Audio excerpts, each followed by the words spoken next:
Capítulo 16. Tom, o lunático. Cantou o velho Tom, o lunático, que dorme debaixo do dossel.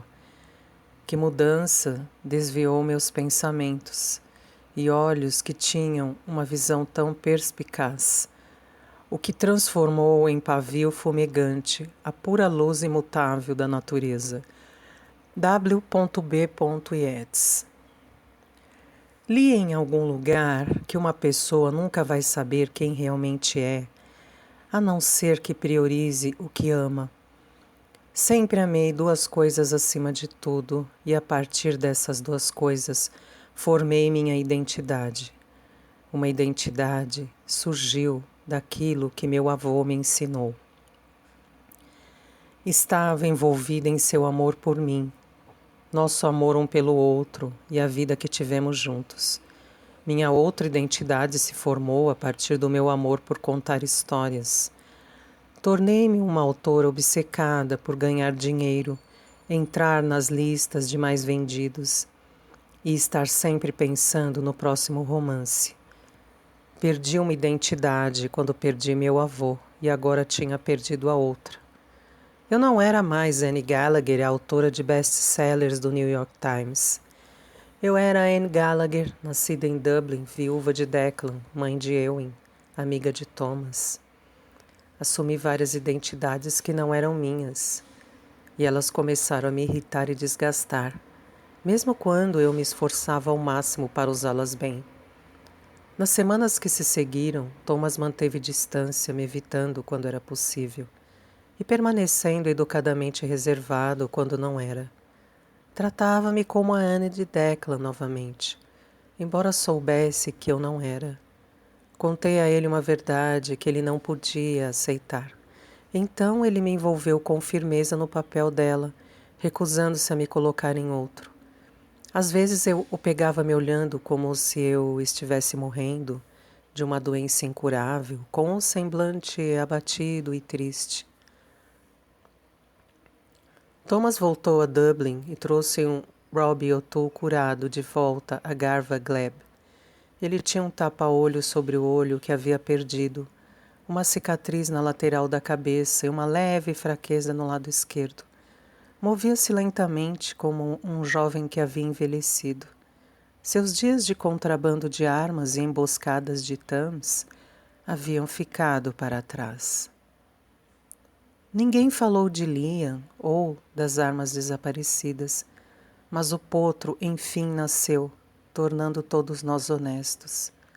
Felizmente o capitão auxiliar não voltou a Garva Gleb, e quaisquer suspeitas e acusações levantadas contra mim foram silenciosamente arquivadas. Ainda assim, eu dormia com uma faca debaixo do travesseiro e pedi que Daniel O'Toole colocasse um cadeado na porta do meu quarto. Liam Gallagher podia se sentir seguro em relação a mim, mas eu não me sentia segura em relação a ele. Haveria um ajuste de contas, eu tinha certeza disso. A preocupação me deixava cansada e as dúvidas tiravam meu sono. Pensei sobre o lago incansavelmente. Imaginava-me empurrando um barco para as águas e nunca mais voltando. Eu caminhava todos os dias na margem considerando a ideia. E todos os dias eu me afastava sem querer tentar, sem querer deixar Ewen, sem querer deixar Thomas, sem querer me deixar essa nova Anne. Eu sofria por meu avô, o homem, não o menino. Lamentava por minha vida, a autora, não a mulher. Mas a decisão era fácil de tomar. Aqui eu amava. E no final eu queria amar mais do que queria voltar. Os próximos anos que viriam e passariam, anos que para mim já haviam passado.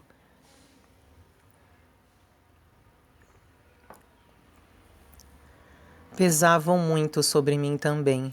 Eu sabia o que estava por vir para a Irlanda. Não sabia com todas as minúcias de detalhes, mas conhecia seu destino acidentado, os conflitos, a luta e as turbulências sem fim. E me perguntava qual a razão de tudo isso. As mortes e o sofrimento, Havia um tempo de luta, mas havia um tempo para parar de lutar também. O tempo não tinha se mostrado útil, não no caso da Irlanda, para que tudo se resolvesse.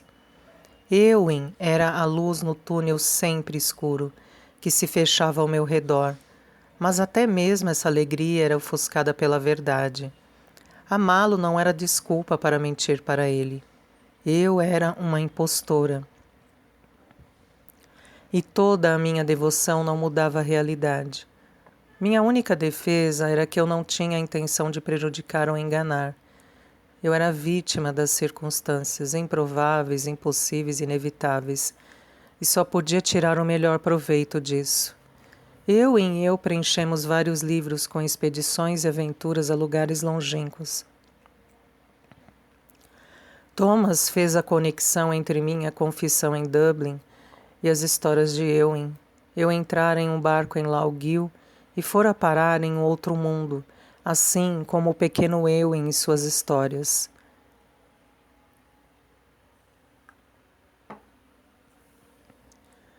Thomas encarou as palavras e depois olhou para mim.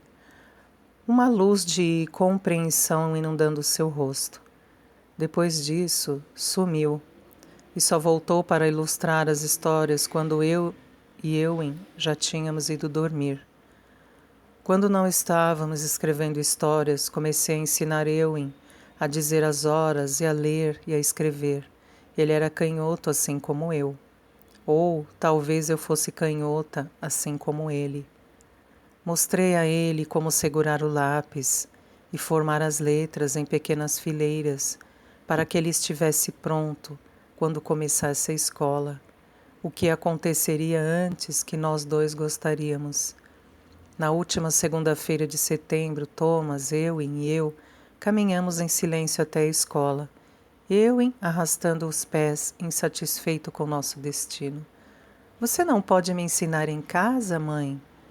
Éowyn gemeu baixinho. Eu ia gostar muito mais. Preciso que sua mãe me ajude nas visitas, Éowyn. E você vai estar com amigos. Seu pai e eu nos conhecemos quando éramos crianças. Você pode perder a chance de fazer um amigo para a vida toda se for ensinado em casa, disse Thomas. Éowyn parecia cético. Ele já tinha alguns bons amigos e provavelmente percebeu que poderia vê-los sem precisar ir à escola. Além disso, Thomas não me levava em suas visitas desde que retornáramos de Dublin. Ele não queria ficar sozinho comigo. Vendo que eu não estava convencido, Thomas apontou para uma cabaninha por entre as árvores em uma pequena clareira. Uma cabana que eu já tinha visto antes, mas nunca havia dado muita atenção a ela. Estava claramente abandonada e a folhagem começava a tomar conta dela. Está vendo aquela cabana? Éowyn perguntou Thomas. Éowyn assentiu, mas Thomas continuou andando e nós o acompanhamos. Estava chuviscando. Uma família já viveu naquela cabana, uma família como nós. Mas então veio a peste da batata e a família começou a passar fome. Alguns deles morreram. Outros foram para os Estados Unidos procurar trabalho para que pudessem comer. Havia casas abandonadas por toda a Irlanda. Você precisa ir à escola para aprender a fazer uma Irlanda melhor para o seu povo, para que as famílias não morram, para que nossos amigos não precisem partir. Não tinha nenhuma comida, doutor? Perguntou Éowyn. Tinha comida, só não tinha batata, respondeu Thomas, com os olhos no horizonte, como se ainda pudesse ver a peste que assolara o país 70 anos antes. E eles não podiam comer outra coisa? Perguntou Éowyn, e eu poderia tê-lo beijado por sua curiosidade. Eu realmente não sabia a resposta, e era esperado que soubesse. Eu deveria saber melhor essas histórias. A pesquisa que eu havia feito era centrada na Guerra Civil e não nas décadas que a precederam. Escutei atentamente, me virando para olhar para a pequena cabana que estava em ruínas e abandonada. As batatas não cresciam, explicou Thomas. Havia uma doença na plantação. As pessoas estavam acostumadas a alimentar suas famílias durante todo o ano com as batatas que cultivavam em seus pequenos jardins. Como as batatas não cresceram, eles não tinham mais nada para comer no lugar. A maioria das famílias tinha um porco, mas sem as batatas não conseguiam alimentar seus porcos com os restos. Assim, os porcos morreram ou foram comidos antes que ficassem magros demais. E depois as famílias não tinham mais nada. Os grãos ainda cresciam nos campos dos proprietários ingleses, mas eram vendidos e enviados para fora da Irlanda. As famílias não tinham dinheiro para comprar grãos nem terra suficiente, tampouco recursos necessários para cultivar seus próprios grãos. Havia gado e ovelhas, mas pouquíssimas pessoas os possuíam. As vacas e as ovelhas engordavam com os grãos e também eram enviadas para fora do país. As carnes e a lã eram vendidas a outros países, enquanto as pessoas mais pobres, a maioria das pessoas na Irlanda, ficavam cada vez mais famintas e cada vez mais desesperadas.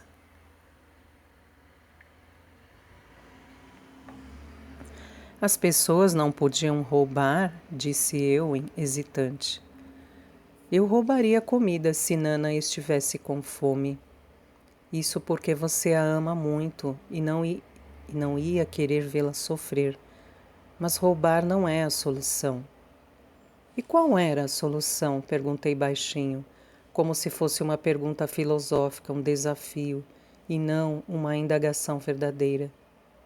Os olhos de Thomas estavam voltados para mim enquanto ele falava, como se ele quisesse me lembrar, reacender o fogo da causa que outrora ardera tanto em Annie Gallagher. Por séculos, os irlandeses foram espalhados ao vento. Tasmânia, Índias Ocidentais, Estados Unidos, comprados, vendidos, criados, escravizados. A população da Irlanda foi reduzida à metade pela servidão por contrato. Durante a fome, outro 1 milhão de pessoas morreu nesta ilha. Aqui em Leitrim, a família da minha mãe sobreviveu porque o proprietário teve pena de seus arrendatários e suspendeu os aluguéis durante o pior período da peste. Minha avó trabalhava para o proprietário, era empregada na casa dele, e ela comia na cozinha uma vez por dia e trazia as sobras para os irmãos e irmãs. Metade da família emigrou. 2 milhões de irlandeses emigraram durante a fome. O governo britânico não se importava. A Inglaterra fica logo ali. Era mais fácil enviar seus próprios trabalhadores quando partíamos ou morríamos de fome. Nós realmente somos substituíveis. Thomas não soava amargo, ele soava triste. E como combatemos eles? Perguntou Ewen, com o rosto corado, pela seriedade da história e pela tristeza de tudo aquilo. Aprendemos a ler, pensamos, aprendemos. Nos tornamos melhores e mais fortes, ficamos juntos e dizemos: chega, vocês não podem nos tratar assim, disse Thomas suavemente. É por isso que eu vou para a escola, afirmou Ewen, sério. Sim, é por isso que você vai para a escola, concordou Thomas. A emoção obstruiu minha garganta e ameaçou escapar pelos olhos, e eu lutei contra ela. Seu pai queria dar aulas na escola, Ewen. Você sabia disso? Ele tinha consciência de como era importante, mas ele não conseguia sentar quieto, nem sua mãe, acrescentou Thomas me olhando. Não tive resposta. Sentar-me quieta sempre foi fácil para mim. Eu podia me sentar e sonhar, minha mente me levava, até que eu não estivesse mais dentro de mim, mas em uma viagem. As diferenças entre mim e a outra Anne aumentavam a cada dia. Quero ser médico como você, Thomas. Ewing puxou a mão de Thomas, olhando para cima com seriedade, para além da aba de seu cap. Você vai ser, Ewing, é exatamente o que você vai ser. Tranquilizei-o, encontrando minha voz. Você vai ser um dos melhores médicos do mundo. E as pessoas vão amá-lo por você ser sábio e gentil e tornar a vida delas melhor. Vou tornar a Irlanda melhor? Ewing perguntou. Você vai tornar a Irlanda melhor para mim. Todos os dias, eu disse, ajoelhando-me para que pudesse apertá-lo, antes que ele entrasse no pátio da escola. Ele jogou os bracinhos em volta de mim e me apertou forte, dando um beijo no meu rosto. Depois repetiu a ação com Thomas. Então o observamos enquanto corria para o grupo de meninos no pátio, jogando o chapéu e a mochila de lado e se esquecendo de nós quase imediatamente. Por que você diz a ele coisas que podem não acontecer? Perguntou Thomas. Ele será médico e será sábio e gentil.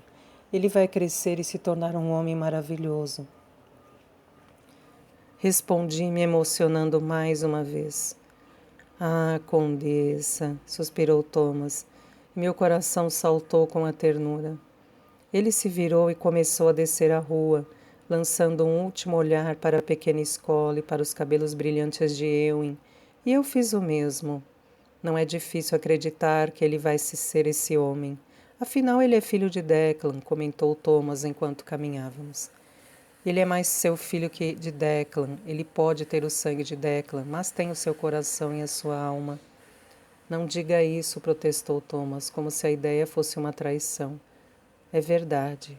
Eu em si parece muito com você, Thomas. Suas maneiras, sua bondade, a forma como ele lida com os problemas.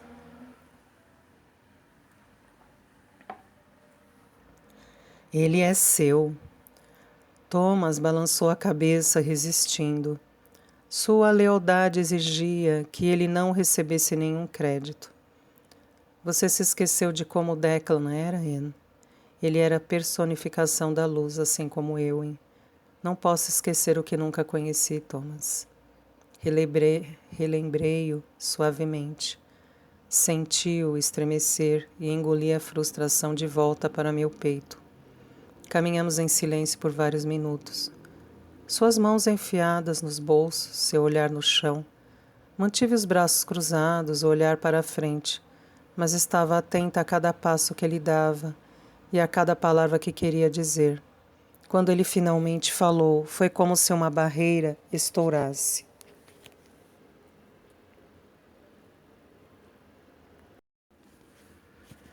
Você diz que não pode esquecer o que nunca conheceu. Mas você é irlandesa, Anne. Você tem a risada de Annie Gallagher. Tem a coragem dela. Tem seus cabelos escuros, enrolados e seus olhos verdes. Você fala a língua da Irlanda e sabe as lendas e as histórias de seu povo. Então, você pode me dizer que é outra pessoa. Mas eu sei quem você é. Eu podia ver o lago por entre as árvores. O céu tinha ficado escuro e pesado com a chuva, perseguindo as nuvens até que se encolhessem em água, presas entre as águas e o vento. Meus olhos ardiam e meu peito apertava. Afastei-me dele e segui meu próprio caminho até o lago. A grama sussurrou as palavras: eu sei quem você é. Anne, espere. Voltei-me para ele. Eu me pareço com ela, eu sei, eu vi as fotos. Somos quase idênticas. As roupas dela servem em mim, os sapatos também. Mas somos pessoas diferentes, Thomas, e você certamente vê isso. Ele começou a sacudir a cabeça, negando, negando e negando. Olhe para mim. Sei que é difícil acreditar. Eu mesma, muitas vezes, não acredito. Fico tentando acordar. Mas, ao mesmo tempo, tenho medo de acordar, porque, se isso acontecer, você terá desaparecido. Ewing terá desaparecido e eu vou estar sozinha de novo. Por que você está fazendo isso? Gemeu ele, fechando os olhos. Por que você não olha para mim? Implorei. Por que você não me vê? Thomas ergueu a cabeça e começou a me estudar. Ficamos parados na grama ao lado da estrada, nossos olhos fixos um no outro, nossas vontades se chocando.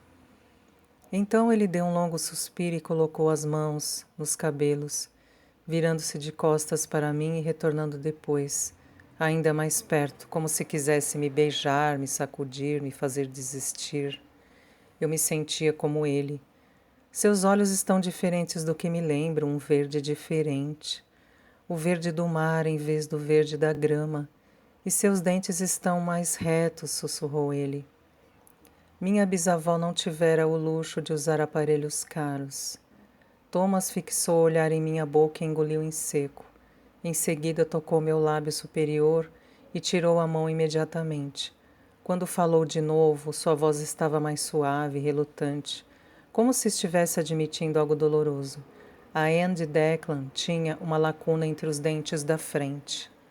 Notei quando você escovava os dentes que essa lacuna tinha desaparecido. Você costumava assobiar por essa lacuna e alegava que esse era o seu único talento musical. Eu ri, liberando os sentimentos angustiantes do meu peito. Eu definitivamente não consigo assobiar entre os dentes. Falei, dando de ombros, como se isso não importasse. Mas importava tanto que eu mal conseguia respirar.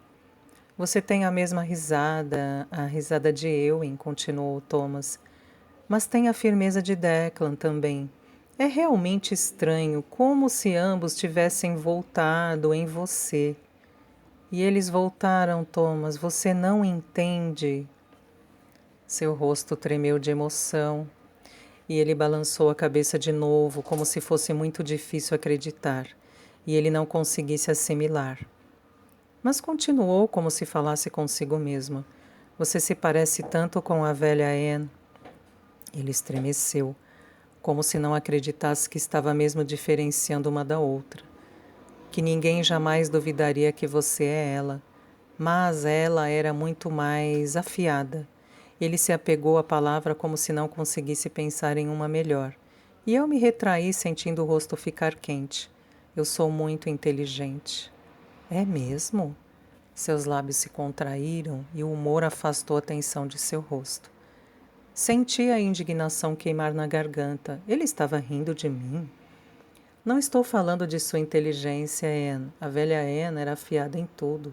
Não tinha a sua tranquilidade, era intensa, enérgica, passional e francamente cansativa. Talvez ela sentisse que tinha que ser assim, mas a sua suavidade é linda, olhos suaves, cachos suaves, voz suave, um sorriso caloroso e suave. Não tenha vergonha disso. Resta pouca suavidade na Irlanda. É uma das razões pelas quais eu ama tanto você. Minha raiva se dissipou e meu peito inflou com uma sensação totalmente diferente. Você é boa e sabe disso, meditou ele. Você soa como uma de nós, como a mesma Anne, mas às vezes escorrega. Você esquece e então soa como a garota que alega ser. A garota que alega o ser, murmurei. Eu havia achado apenas por um momento que tínhamos superado a descrença, mas talvez não. Você acreditar ou não acreditar não torna isso menos verdade, Thomas. Preciso que você finja que sou exatamente quem eu digo que sou. Você pode fazer isso? Porque, independentemente de você acreditar ou não, de achar que estou mentindo, que sou louca ou doente, eu sei de coisas que ainda não aconteceram e não sei metade das coisas que você acha que eu deveria saber. Não sou Anne Finnegan Gallagher e você sabe disso. No fundo você sabe. Não sei o nome dos seus vizinhos, nem dos lojistas da cidade.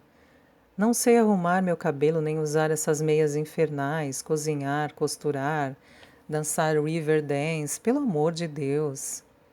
Puxei a alça do espartilho debaixo da saia e ela estalou contra a minha perna. Thomas ficou em silêncio por um longo momento, pensando, com os olhos nos meus. Então seus lábios se curvaram de novo e ele começou a rir, sua mão pairando perto da boca, como se quisesse parar, mas não conseguisse. Que diabos é river dance? Perguntou ofegante. Uma dança irlandesa, você sabe.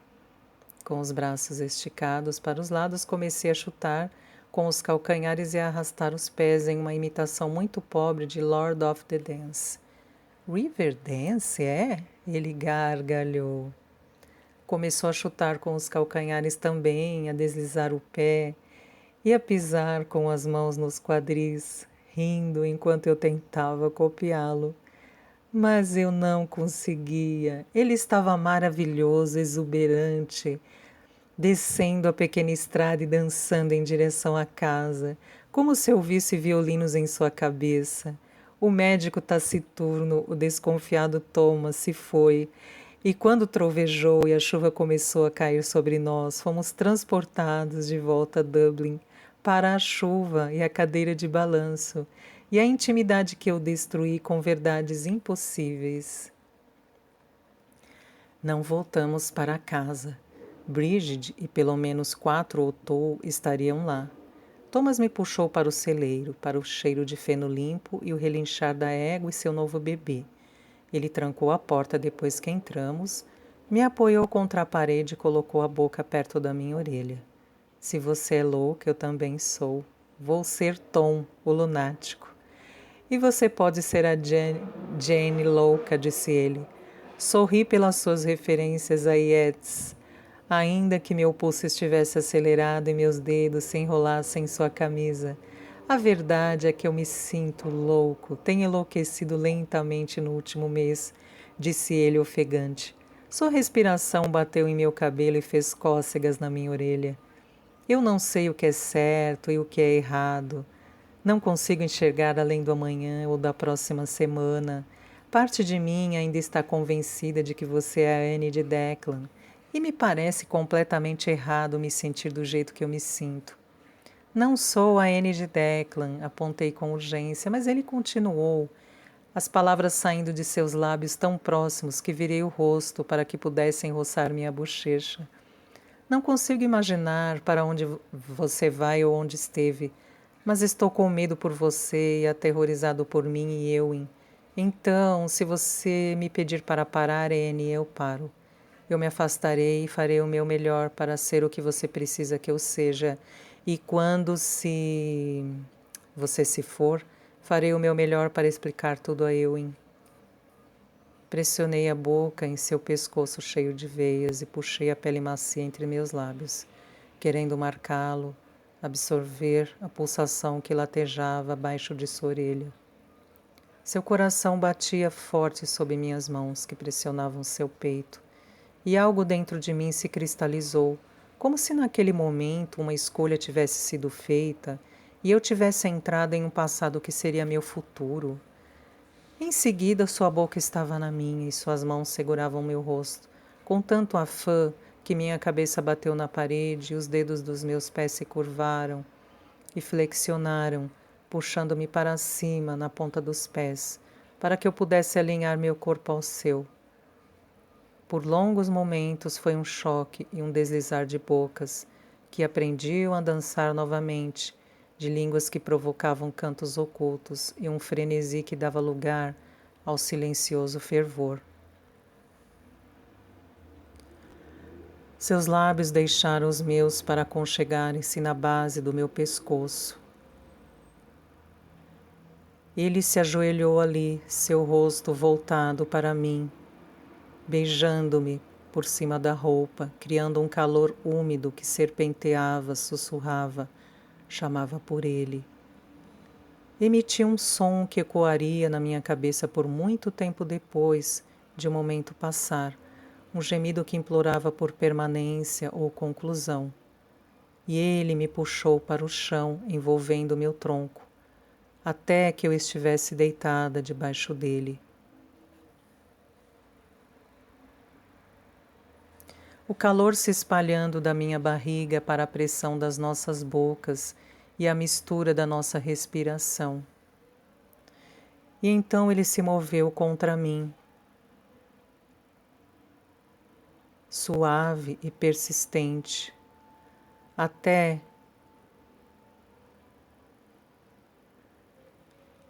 que minha boca esqueceu como beijar, meu coração esqueceu como bater, meus pulmões esqueceram porque precisavam de ar. Thomas não esqueceu de nada, me levantou em sua direção, trazendo vida ao meu beijo, persuadindo meu coração a bater como o dele, lembrando meus lábios de formar o nome dele. Acariciou meus cabelos e seu corpo se acalmou, enquanto a onda recuava e me deixava sem fôlego, e todas as coisas esquecidas foram lembradas. 1º de outubro de 1921.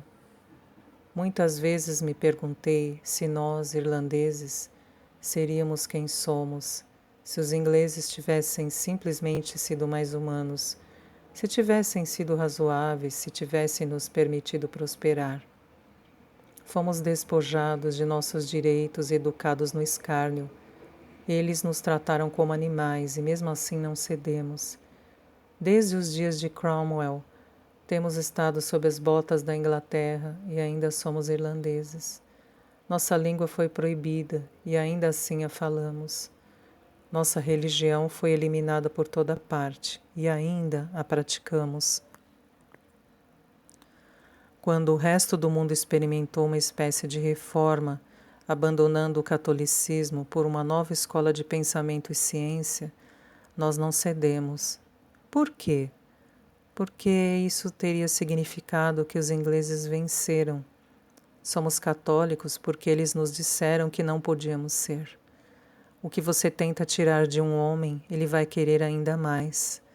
O que você disser a ele que não pode ter, ele vai desejar ardentemente. A única rebelião é termos nossa própria identidade.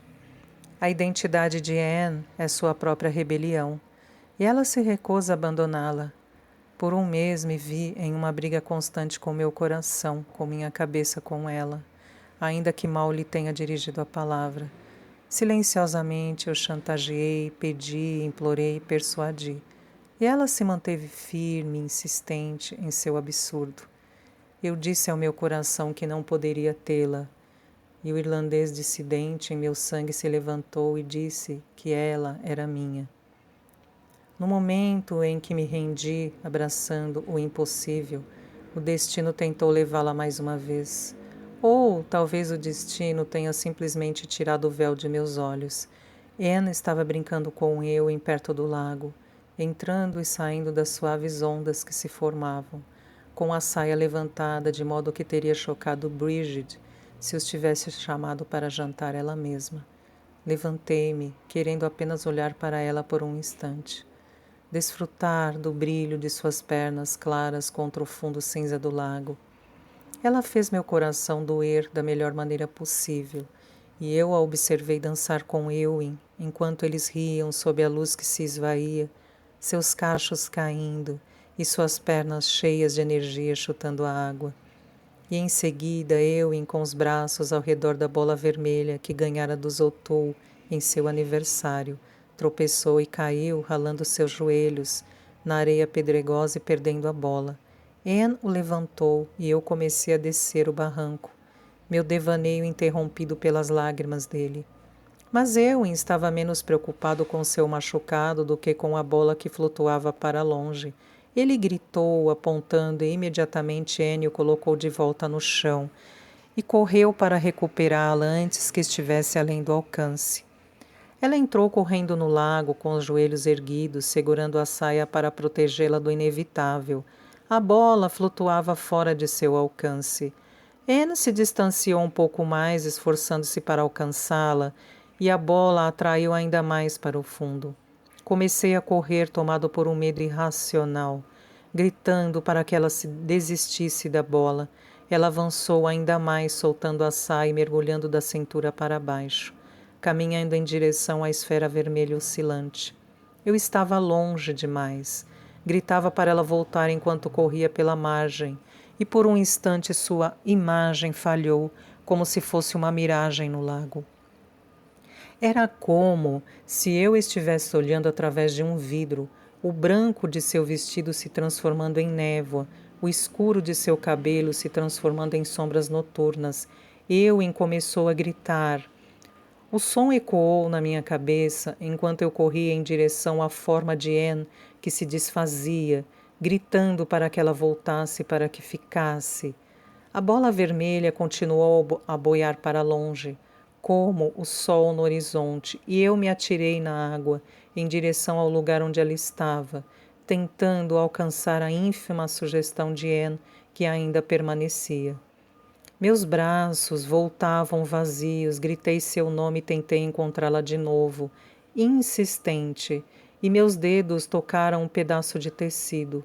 Agarrei-me ao pano, puxando-o para mim como uma salvação, repetidas vezes, até que minhas mãos estivessem tomadas pelo vestido de Anne. Eu não conseguia ver a margem nem distinguir a água do céu.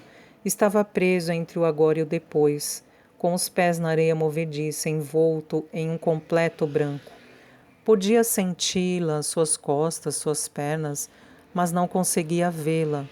Apertei os braços em torno de sua forma, me recusando a renunciar, e comecei a andar em direção aos gritos de Éowyn, uma sirene em meio à névoa, trazendo-a de volta para mim. Então, ao ouvir dizer meu nome, um murmúrio na névoa, e o branco começou a se dissipar, a margem se mostrou, e Anne ficou inteira em meus braços. Segurei seu corpo contra meu peito o mais alto possível, mantendo-a fora da água e das mãos, do tempo. Quando caímos na areia pedregosa, nos abraçamos, e Éowyn se juntou a nós, agarrando-se a Anne e a mim. "Aonde você foi, mãe?" gritou ele. "Você me deixou. O doutor me deixou também." "Shh, Éowyn", acalmou Anne. "Estamos todos bem, estamos aqui." Mas ela não negou que o menino havia testemunhado. Deitamos, ofegantes, pernas, braços, roupas, sensação de segurança, até que no nosso coração começou a se aquietar e a sensação de realidade voltou. Éowyn sentou-se, seu medo já esquecido, e apontou feliz para a bola inocente que havia encontrado o caminho de volta para a margem. Ele se desenroscou, liberando-nos de seus braços agarrados e de suas perguntas sem resposta. E então saiu pegando sua bola e indo em direção ao aterro. Bridget estava cansada de esperar para o jantar e nos chamou por entre as árvores que separam a casa do lago, mas ela teria que esperar um pouco mais. "Você estava lá, entrando na água", sussurrei, e então começou a desvanecer, como um reflexo em um vidro grosso, e eu sabia que você ia desaparecer. Você estava indo embora e eu nunca mais iria vê-la novamente. Eu havia chegado a um acordo com o impossível. Havia me juntado à rebelião de Anne. Anne ergueu o rosto pálido e solene e encontrou meus olhos no crepúsculo. Ela procurou em minha expressão o brilho batismal do novo crente, e eu comecei a prestar testemunho. "Você realmente não é Anne Finnegan, não é mesmo?" "Não, Thomas." Anne balançou a cabeça com os olhos vidrados em mim. "Não sou. Anne Finnegan Gallagher era minha bisavó. E eu estou muito, muito longe de casa." "Meu Deus, garota, me desculpe." Passei os lábios sobre sua testa e suas bochechas, seguindo os rios que ainda estavam em seu rosto e escorriam em direção à sua boca. Depois beijei-a suave e castamente, com medo de quebrá-la, a boneca de papel, que corria risco de se desintegrar no lago. T.S.